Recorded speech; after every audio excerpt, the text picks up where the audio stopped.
Welcome into 9 News at 5. I'm Jennifer Meckles. Today, crowds gathered across the state and the whole country for a third round now of No Kings protests, pushing back against the Trump administration and its policies. There were thousands of organized demonstrations across the country, including several here in Colorado. Sky 9 flew over some of them in Boulder, in Longmont, and in Denver. The biggest, of course, outside the state capitol downtown, and that is where we find 9 News reporter Evan Krugel live this afternoon. Jenny, at one point, protesters lined multiple city blocks here in downtown Denver, chanting and marching through the streets. And while many were returning for their third No Kings rally, we also found some first-timers as well. On the steps of the state capitol, thousands gathered for a protest that's become routine. The same songs, the same signs, and many of the same people. I've been to the last two. I wouldn't miss it. But in this crowd, this one feels a lot different. There were new faces, like Raul Tapia's. I've never been to a protest. It's the first protest I've been to.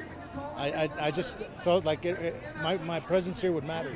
My presence here would matter as a Native American, as a gay veteran, just as a U.S. citizen. You know, my presence here matters. And Raul wasn't the only first-timer here. You got that right. Right. All right. Stuart Bernhardt waited 85 years to learn his first protest song.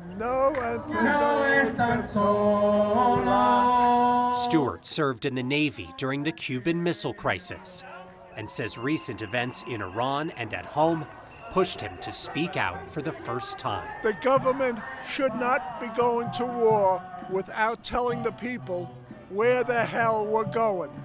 It's like having a leader that doesn't know what he's leading. I am angry about the immigration. Immigrants are good people. Better than 99% of them are hardworking, pay their taxes, and get kicked in the by the billionaires. Stu was ready for his first rally. I bought 3 bottles of water and 4 big cookies, store-bought cookies. I mean, hey, you can't have anything better than that. What Raul brought was a message. You know, I'm all these, and I'm just an American, really. And while Stu didn't understand all of the songs he heard today. That's Spanish. Is that Spanish? Yes. I don't speak a word of it, that's why. He didn't need to know the chants to know his presence mattered. It does my heart good. It makes me renew my faith in America. It makes me proud.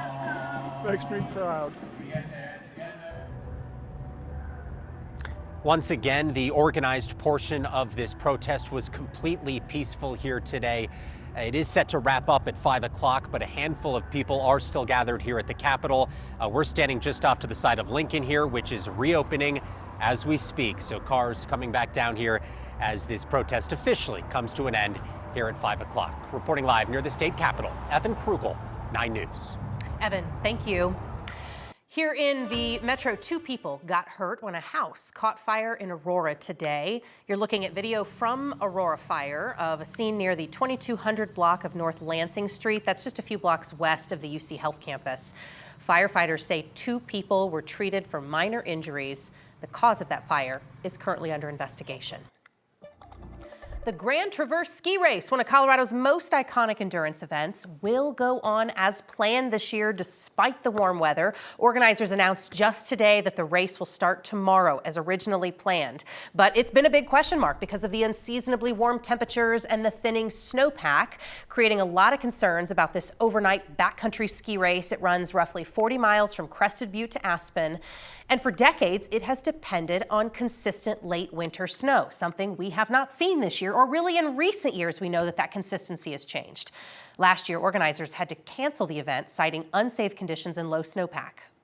Climate change is undoubtedly causing growing variability in our weather. Recent years have presented more of those extremes that we've had to navigate.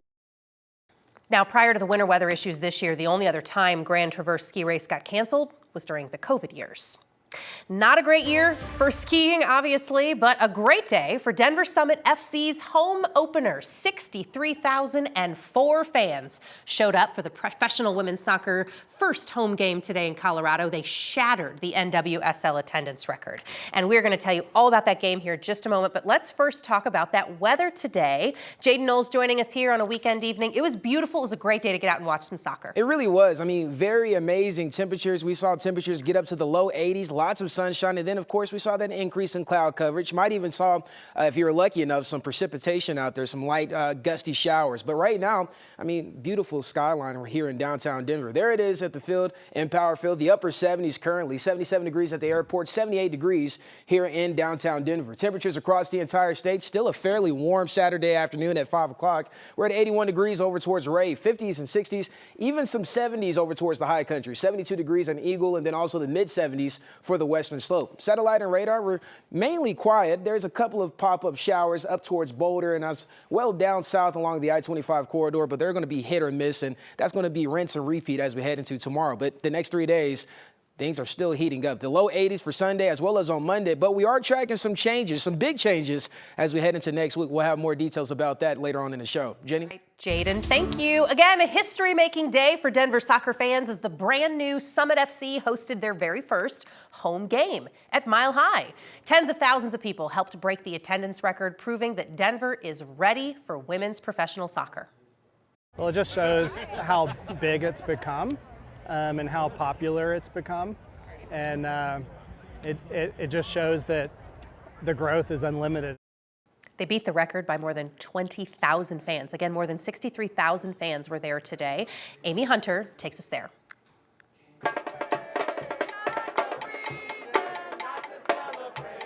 Today is the home opener for the Denver Summit FC women's soccer team, their first year in the NWSL. Yeah, I'm really excited. I'm really excited. I think it's cool to see that there's such a big community like here to watch the game. Says the girls could do anything because girls are strong. Our daughter is a pretty serious soccer player, and it's great to get her out here to see, her female role models. This is a big moment in women's sports, and just super psyched to be here. I was 12 in 1999 when the women's U.S. national team won the World Cup on home soil, and that just sparked my passion for women's soccer. That's really exciting, and it's exciting that so many people are here too. I feel like that. 60,000, that's a lot. Empower at Mile High is one of the most iconic stadiums in all of Colorado, and so for us to bring such a huge fan base to fill this stadium, it's just awesome. I kind of knew it had to come to Empower Field because I had a feeling that it was going to be a lot bigger than people anticipated. I was excited. I thought it was the right place to be. We're so excited. We have a few favorites, and we went to the jersey unveiling like a few weeks ago, and we're very excited to see our girls play. I'm excited to see Lindsay Hughes. Yeah, same. I agreed. If you watch one game, you'll definitely fall in love. Yeah. Yeah, the skill level that they show is unbelievable. The games are fun, the energy's fun. It's just a really good experience. I've always wanted a team in my home state, and here we are. Today is such an epic day. Now, today's game ended in a scoreless tie, 0-0. Summit FC takes on Seattle next week. We will have a much closer look at the match itself coming up later in sports.